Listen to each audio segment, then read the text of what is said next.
Welcome to LearnHowToQuilt.com. I'm Ann, and this is the 16th video in our Star Sampler series. Today you'll learn how to make another 12-inch block that's pretty close to the one that we made last week. The difference being you'll use these 4-patch units in place of these squares. You'll also get a little history lesson about the origin of this block.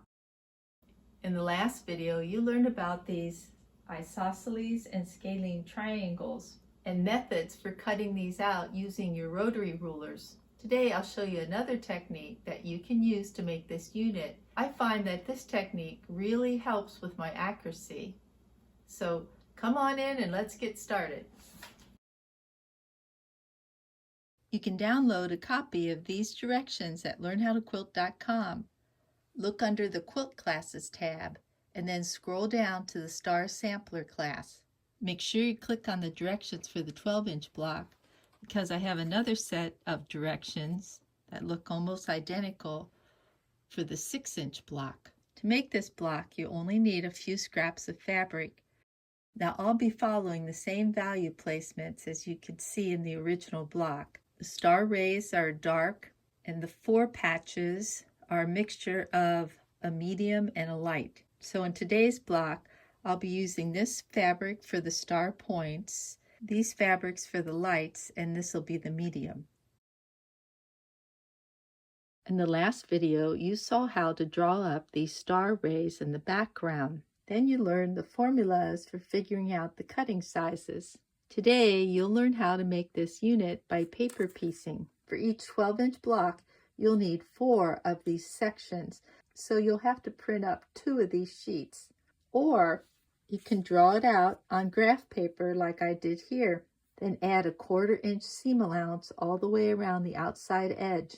Then add numbers for the sew order. Now you can't use paper piecing for every quilt block, but if I find a section in a quilt square that I'm having a hard time with, I'll draw that section out and then paper piece it. I find that this method really helps with accuracy. What I find amazing about paper piecing is that you don't have to worry about accuracy when cutting. You just need to make sure that you cut out pieces that are big enough to cover the shape, along with the little extra for these seam allowances.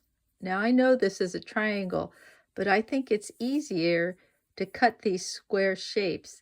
This one's about 5 inches. Now the same is true for these side triangles. I just cut large rectangles that will cover that triangle along with extra for the seam allowance.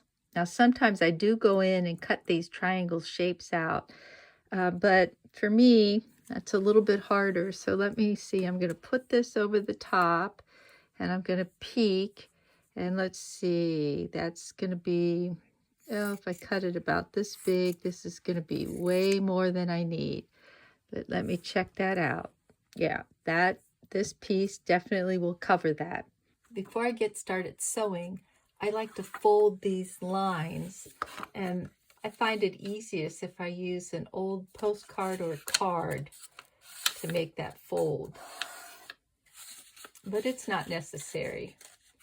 When you fold the paper like this, it tends to weaken those paper fibers, making it easier to tear this off later. Folding also helps with your fabric placement. When paper piecing, you'll always put the fabric on the back and then you'll stitch on the front.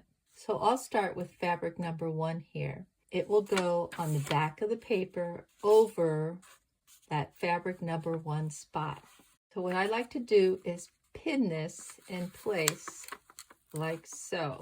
I need to double check and make sure there's fabric that comes past this seam allowance line here, past the seam allowance line in the corners and down at the bottom, and that looks good. I'll fold this paper back, and to trim this down to sort of a triangular shape, I like to eyeball about a 1/4 inch away from that fold. Trim that off, and then I'll fold this side down, eyeball about a 1/4 inch away from that edge, and trim. That looks a little bit more like a triangle. Fabric number 2 goes here. So let me turn this over. It's going to go right there. So I've cut fabric number 2 way bigger than this space. I'll take and flip and put right sides together because this is how I'm going to sew. And since I trimmed that down to about a 1/4 inch seam, I'll line it up with that, flip it back over, and this is how I make sure that I'm in the right spot. I like to stick a pin on that sew line. So I pretend like I've sewn on that line, and then I'll flip this back. And I do that to make sure that this fabric clears up on top here, down at the bottom here, and on the sides. If I held this up to light source, you'd be able to see the shadow from the fabric, that it clears that 1/4 inch seam. So that looks good. I can take this pin out and I'm going to sew on this side. I'm using red thread so you can see, but you'll want to use a more neutral color thread. When I folded this line, there's a crease here, and that's where I'm going to come in sewing.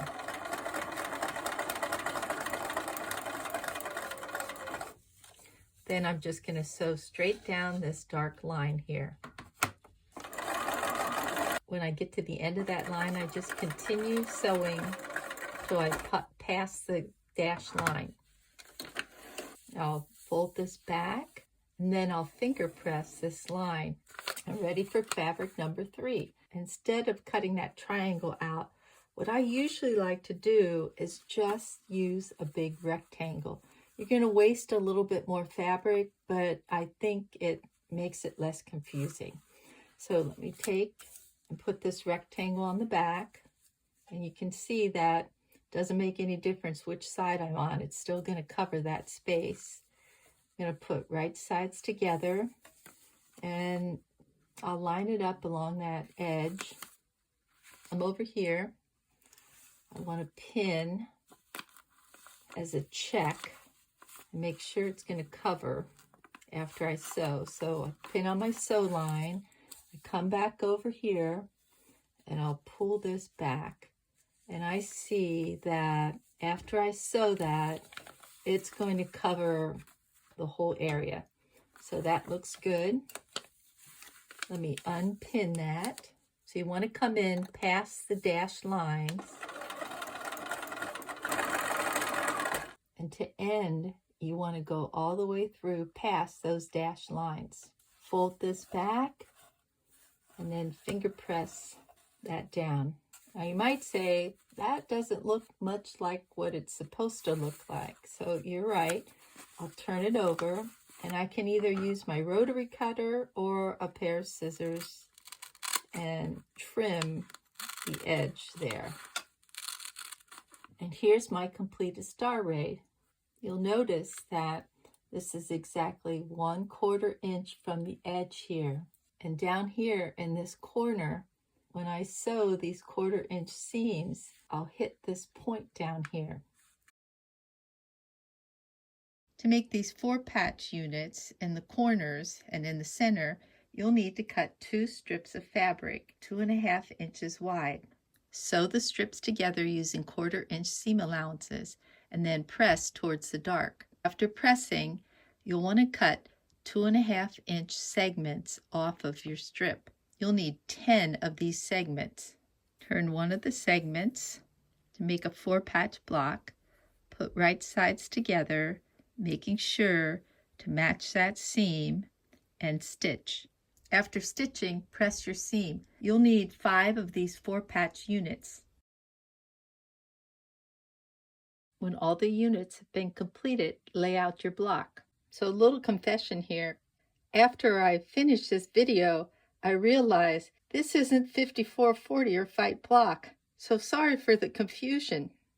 I've been making this block for years like this, with all the 4 patch units laid out in the same direction. This way you get a diagonal of the lights in this direction and the diagonal of the mediums in that direction. To get the correct placement, as seen in this 6-inch block, you have to turn a few of the 4 patch blocks.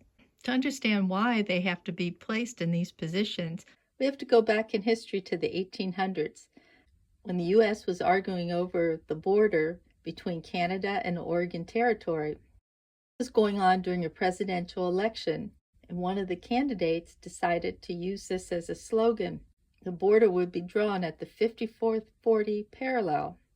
Eventually, the U.S. settled on the 49th parallel, but the campaign phrase for President Polk and this block lived on. It might look like a star, but these units are big V's for victory, encircled with these 4-patch units. So for the small 6-inch block, I'll be using this layout, but for the 12-inch block, I'll keep this as is. For these paper piece sections, you have the option of leaving the paper on, putting right sides together, and then sewing down that line and pulling off the paper later, or you can take off the paper now. I like to put my finger over the end of the thread just to make sure that those threads don't come out, and then I gently pull. Once one piece comes off, next piece just slides out.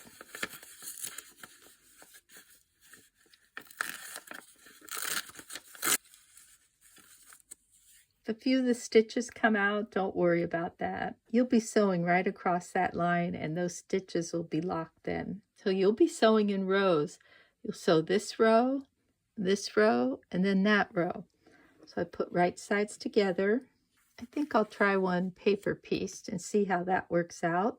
Right sides together. I'll take these over to the sewing machine and I'll stitch. After stitching, lay out your block again. I need to put right sides together here and here. You can see that there's some matching here. So you'll need to match this intersection to this point. Take this over to the sewing machine and I'll stitch. After stitching each row, I press towards the 4 patches.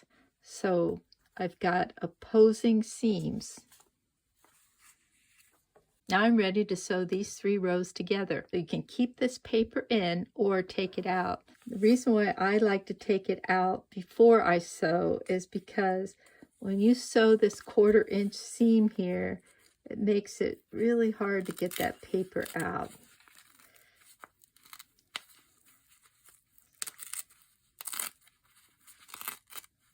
But just like before, once you get it started, it comes out a little bit easier. Now, if you've got little pieces like this, you can pick at them or use the tweezers to get those out. And here's my completed block. At this time, it should measure 12.5 inches by 12.5 inches. If you'd like more detailed instructions on sewing this block, check out our video on the sunray. I'll leave the links below. In the original quilt, I used the same fabrics in both the 12-inch and 6-inch block. But today, I've switched out these mediums. I thought that this light red might make these star rays or V's pop out a little bit more than they do when they're next to this fabric. Can you see the difference? In the next video in this series, you'll learn how to make another 12-inch block. Hope you stay tuned. Thanks for visiting LearnHowToQuilt.com. Please like, subscribe, and share our videos with your friends. Remember, if you're trying to find us on the internet, type in LearnHowToQuilt.com. Don't forget the .com. Using the .com will get you right to our site.